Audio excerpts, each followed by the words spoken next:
ঘোড়ায় চড়ে হজ যাত্রা শুনে ভাবছেন তো কোনো পুরনো ইতিহাসের গল্প শুরু হলো, কিন্তু না, এটা একদম আধুনিক দিনের ঘটনা। 2024 সালের অক্টোবরে স্পেন থেকে 3 মুসলিম পুরুষ রওনা দেন ঘোড়ায় চড়ে মক্কার উদ্দেশ্যে। প্রায় 8000 কিলোমিটার পথ পাড়ি দিয়ে 6 মাস ধরে 10টি দেশ অতিক্রম করে তারা পৌঁছে যান হজ পালনের জন্য পবিত্র নগরী মক্কায়।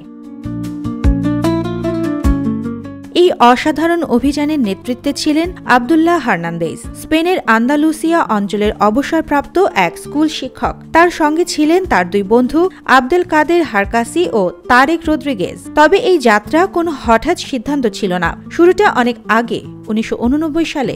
তখন যুবক আব্দুল্লাহ সরকারি চাকরির পরীক্ষার অপেক্ষায়। তিনি প্রতিজ্ঞা করেন যদি চাকরি পান তবে ইসলাম গ্রহণ করবেন এবং একদিন পূর্বসূরি আন্দালুসিয়ান মুসলিমদের মতো ঘোড়ায় চড়ে হজে যাবেন। বছর পেরিয়ে অবসর গ্রহণের পর তিনি সেই প্রতীক্ষা পূরণের প্রস্তুতি শুরু করেন।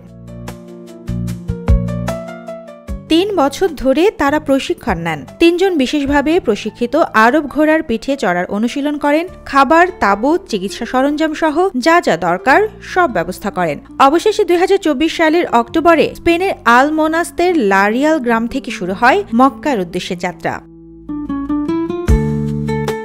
এই 6 মাসে তারা অতিক্রম করেন Spain, France, Italy, Slovenia, Croatia, Bosnia, Serbia, Bulgaria, তুরস্ক, সিরিয়া, জর্ডান ও সৌদি আরব। প্রতিদিন তারা গড়ে 40 কিলোমিটার ঘোড়ায় চড়তেন, তাঁবু খাটিয়ে রাত কাটাতেন, নিজেরাই রান্না করতেন। কখনো শীত, কখনো ঝড়, আবার কখনো খাবারের সংকট, সব সামলে তারা এগিয়ে যান নির্ধারিত লক্ষ্যের দিকে। যাত্রাপথে তারা বিভিন্ন দেশের মানুষের কাছ থেকে সহানুভূতি ও সাহায্য পেয়েছেন। তুরস্কের রমজানে ইফতার করেছেন স্থানীয়দের সঙ্গে। বসনিয়া ও সার্বিয়ার মুসলিম সম্প্রদায় তাদের বুকে টেনে নিয়েছে। এমনকি যুদ্ধবিধ্বস্ত সিরিয়ায়ও তারা পেয়েছেন আতিথেয়তা।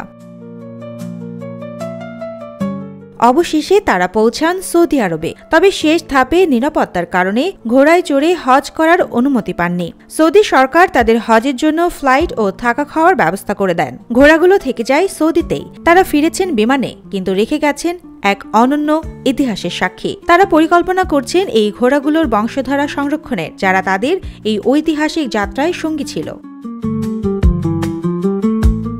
এই যাত্রা প্রমাণ করে বিশ্বাস আর সংকল্প থাকলে ইতিহাসের গল্পগুলো আবার নতুন করে লেখা যায়। আজকের দুনিয়ায় যেখানে হজ মানে প্লেনে উঠে কয়েক ঘন্টার যাত্রা, সেখানে এই 3 জন প্রমাণ করলেন আত্মার ভ্রমণ সব সময় শর্টকাটে হয় না, হয় ধৈর্য, নিষ্ঠা আর নিঃস্বার্থ ভালোবাসা দিয়ে।